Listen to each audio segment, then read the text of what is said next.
Welcome to episode 10, Safety Data Sheets, also called SDSs, brought to you by the Occupational Safety Leadership Podcast. My name is Dr. David Ayers. Today we will be talking about Section 11, the toxicological information. So this is where we're going to find out things like exposure time, duration, long-term effects, short-term effects, all that kind of stuff. Then this is a very short one in our safety series. So let's go ahead there and get started. Section 11. So let's go ahead there and get started then. So this is where we're going to find that data. It's going to talk about information on likely routes of exposure. And when we think about exposure, a chemical just can't magically jump out of a bottle, come across a room 20 feet, and somehow harm you. It has to get on you in some kind of a fashion. You can breathe it, you can ingest it, skin contact, eye contact. There has to be a way that it somehow gets you in this whole thing then. So the SDS will go ahead and give you a lot of that information. A lot of it will also be because they don't know the scenario. What they're going to say is, if this gets on your skin, you do the following. If this gets on your eyes, you do the following.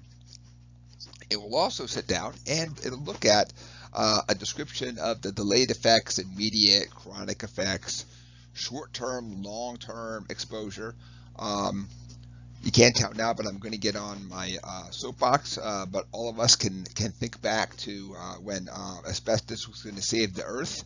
I'm a little older than probably most of the audience, so when I was a kid, they used to tell people to smoke. It'll make you calmer in life and everything else.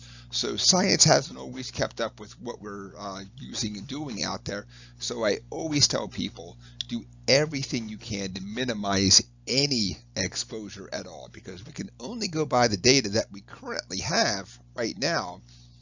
We just don't know 30 years into the future, as we gather more data, possibly a exposure that we thought was perfectly safe is now not just perfectly safe, but awful for us. So at the whole time, we were okay with exposing people to a certain level. So I am off my soapbox, and let's go on to the next slide. Look at the routes of exposure.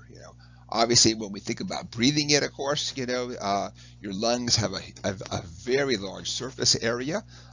There are also chemicals out there that you can't smell. So you would know to self-evacuate, you would know to run. A person can only hold their breath for so long, so that is not a viable option out there. Let's switch over to the next one, ingestion, also known as eating it. I don't think anybody would purposely eat a chemical found in the workplace on purpose, but if it's on your fingers, you don't wash your fingers are on that sandwich, you now eat that sandwich. When we think about injection, when we look at the third way, possibly that chemical is on some kind of a sharp needle, a razor blade. It's on one of the X-Acto knives that we're pulling something off. So it has a way that it'll inject and puncture the skin. Skin is some pretty good armor against chemicals, but when we inject it and put it right into the bloodstream, it's really hard for the skin to do its thing.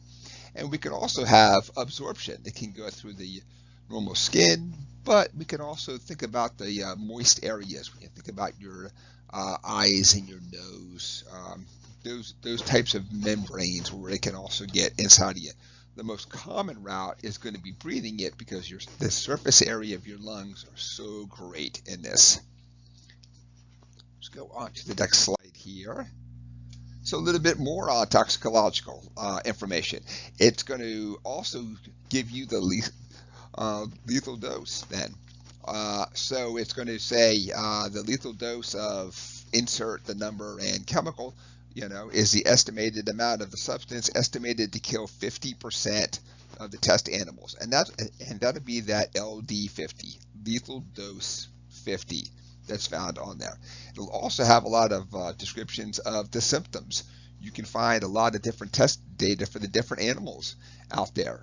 They typically do not publish any test data on humans because you don't ethically test humans, but we know that industrial accidents do happen, and you can go back and sometimes find that data out there. You can also see if this chemical is listed as a carcinogen or a suspected carcinogen or any of the other ones out there. And that, of course, will obviously help and drive your decisions if you're going to use things like elimination, engineering controls, whatever you're going to use to go back. And in an ideal world, you totally eliminate any form of exposure. But you may have to be forced to use things like PPE and engineering controls where you've done everything you can to engineer out the hazards, PPE as an absolute last resort, but you do have exposure that is occurring out in the workplace. And that is it. Episode 10. It was just a very quick talk about section 11 in the safety data sheets. I get a lot of questions from people trying to understand the lethal dose, lethal concentration, why that a company would test it on a mouse as opposed to a rat or a rabbit.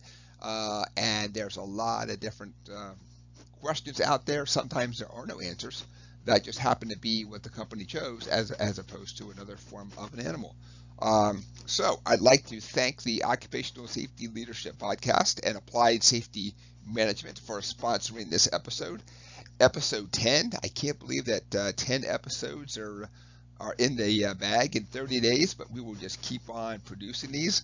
I'd like everybody to do everything you can to subscribe to the channel. If you can also go back and download the Occupational Safety Leadership Podcast, where we talk to industry leaders and just try and look at different perspectives of engineering out, eliminating injuries, illnesses found in the workplace. Thank you so much, and have a safe day.